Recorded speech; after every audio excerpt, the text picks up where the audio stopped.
Pursuant to Clause 2J1 of Rule 11, I am furnishing you with a demand for minority day of hearings on this subject, signed by all of the Republican members. Gentlemen, let's suspend.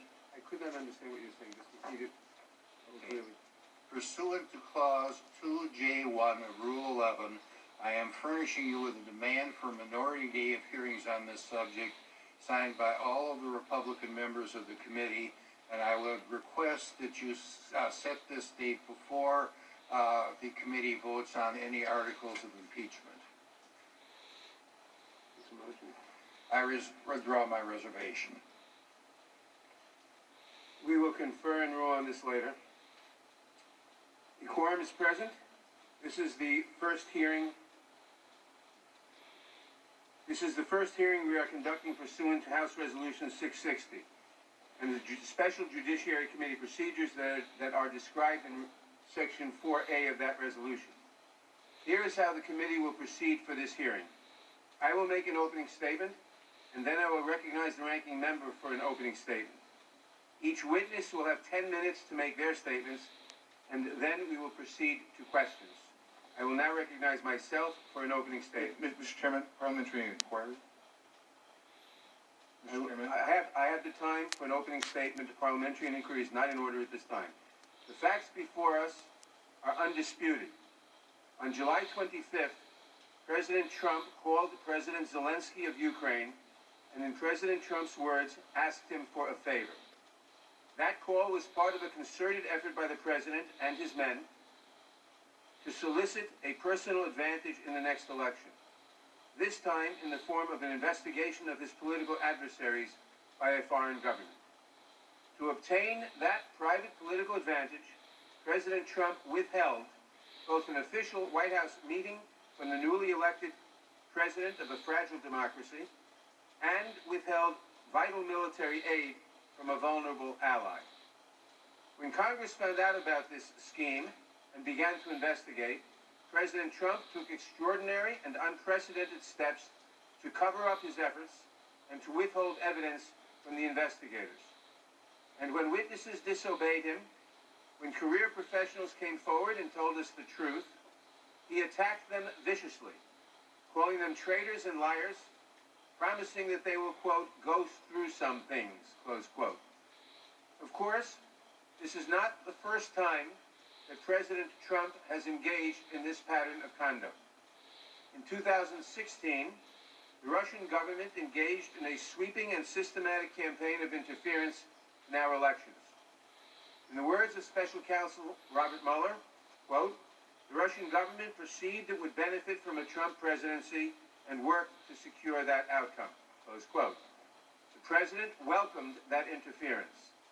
We saw this in real time when President Trump asked Russia to hack his political opponent. The very next day, a Russian military intelligence unit attempted to hack that political opponent. When his own Justice Department tried to uncover the extent to which a foreign government had broken our laws, President Trump took extraordinary and unprecedented steps to obstruct the investigation, including ignoring subpoenas, ordering the creation of false records, and publicly attacking and intimidating witnesses. Then as now, this administration's level of obstruction is without precedent. No other president has vowed to, quote, fight all of the subpoenas, unquote, as President Trump promised. In the 1974 impeachment proceedings, President Nixon produced dozens of recordings.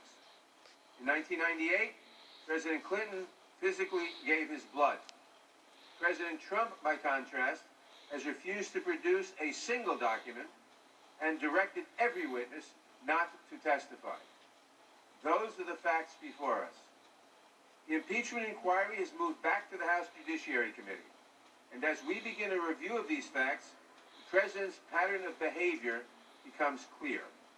President Trump welcomed foreign interference in the 2016 election. He demanded it for the 2020 election. In both cases, he got caught. And in both cases, he did everything in his power to prevent the American people from learning the truth about his conduct. On July 24th, the special counsel testified before this committee. He implored us to see the nature of the threat to our country. Quote, over the course of my career, I have seen a number of challenges to our democracy. The Russian government's effort to interfere in our elections is among the most serious. This deserves the attention of every American. Close quote. Ignoring that warning, President Trump called the Ukrainian president the very next day to ask him to investigate the president's political opponent. As we exercise our responsibility to determine whether this pattern of behavior constitutes an impeachable offense, it is important to place President Trump's conduct into historical context. Since the founding of our country, the House of Representatives has impeached only 2 presidents. A third was on his way to impeachment when he resigned. This committee has voted to impeach 2 presidents for obstructing justice. We have voted to impeach 1 president for obstructing a congressional investigation. To the extent that President Trump's conduct fits these categories, there is precedent for recommending impeachment here. But never before in the history of the Republic have we been forced to consider the conduct of a president who appears to have solicited personal political favors from a foreign government. Never before has a president engaged in a course of conduct that included all of the acts that most concerned the framers. The patriots who founded our country were not fearful men. They fought a war. They witnessed terrible violence. They overthrew a king. But as they met to frame our Constitution, those patriots still feared one threat above all: foreign interference in our elections. They had just deposed a tyrant. They were deeply worried that we would lose our newfound liberty, not through a war. If a foreign army were to invade, we would see that coming, but through corruption from within. And in the early years of the Republic, they asked us, each of us, to be vigilant to that threat. Washington warned us, quote, to be constantly awake, since history and experience prove that foreign influence is one of the most baneful foes of Republican government. Adams wrote to Jefferson, quote, as often as elections happen, the danger of foreign influence recurs. Hamilton's warning was more specific and more dire. In the Federalist Papers, he wrote that the, quote, most deadly adversaries of Republican government, unquote, would almost certainly attempt to, quote, raise a creature of their own to the chief magistracy of the Union. In short, the founders warned us that we should expect our foreign adversaries to target our elections, and that we will find ourselves in grave danger if the president willingly opens the door to their influence. What kind of president would do that? How will we know if the president has betrayed his country in this manner? How will we know if he has betrayed his country in this manner for petty personal gain? Hamilton had a response to that as well. He wrote, when a man unprincipled in private life, desperate in his fortune, bold in his temper, possessed of considerable talents, known to have scoffed in private at the principles of liberty, when such a man is seen to mount the hobby horse of popularity, to join the cry of danger to liberty, to take every opportunity of embarrassing the general government and bringing it under suspicion, it may justly be suspected that his object is to throw things into confusion, that he may ride the storm and direct the whirlwind. Ladies and gentlemen, the storm in which we find ourselves today was set in motion by President Trump. I do not wish this moment on the country. It is not a pleasant task that we undertake today, but we have each taken an oath to protect the Constitution, and the facts before us are clear. President Trump did not merely seek to benefit from foreign interference in our elections. He directly and explicitly invited foreign interference in our elections. He used the powers of his office to try to make it happen. He sent his agents to make clear that this is what he wanted and demanded. He was willing to compromise our security and his office for personal political gain. It does not matter that President Trump got caught and ultimately released the funds that Ukraine so desperately needed. It matters that he enlisted a foreign government to intervene in our elections in the first place. It does not matter that President Trump felt that these investigations were unfair to him. It matters that he used his office not merely to defend himself, but to obstruct investigators at every turn. We are all aware that the next election is looming, but we cannot wait for the election to address the present crisis.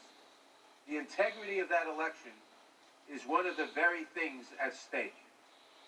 The President has shown us his pattern of conduct. If we do not act to hold him in check now, President Trump will almost certainly try again to solicit interference in the election for his personal political gain. Today, we will begin our conversation where we should, with the text of the Constitution. We are empowered to recommend the impeachment of President Trump to the House if we find that he has committed treason, bribery, or other high crimes and misdemeanors. Our witness panel will help us to guide that conversation. In a few days, we will reconvene and hear from the committees that work to uncover the facts before us. And when we apply the Constitution to those facts, if it is true that President Trump has committed an impeachable offense or multiple impeachable offenses, then we must move swiftly to do our duty and charge him accordingly. I thank the witnesses for being here today. I now recognize the ranking member of the Judiciary Committee, Mr. Chairman. the gentleman from Georgia, Mr. Colllins, Mr. for his opening statement. Mr. Chairman, may I make a parliamentary inquiry before you? The gentleman is not in order for parliamentary inquiry. I recognize the ranking member for an opening statement. I thank the chairman, and it is interesting that, again, parliamentary inquiries, and I believe some were actually some of the things I'm going to discuss today, because we're sort of coming here today in a different arena. Look, for everybody who's not been here before, this is a new room, it's new rules, it's a new month. We've even got cute little stickers for our staff so we can come in, because we want to make this important, and this is impeachment, because we've done such a terrible job of it in this committee before. But what's not new is basically what's just been reiterated by the chairman. What's not new is the facts. What's not new is it's the same sad story. What's interesting, even before I get into my part of my opening statement, is just what was just said by the chairman. We went back to a redo of Mr. Mueller. We're also saying, quoting him, saying the attention of the American people should be on foreign interference. I agree with him completely, except I guess the American people did not include the Judiciary Committee, because we didn't take it up. We didn't have hearings. We didn't do anything to delve deeply into this issue. We passed. You were supposed to, you fucking idiot. Get into the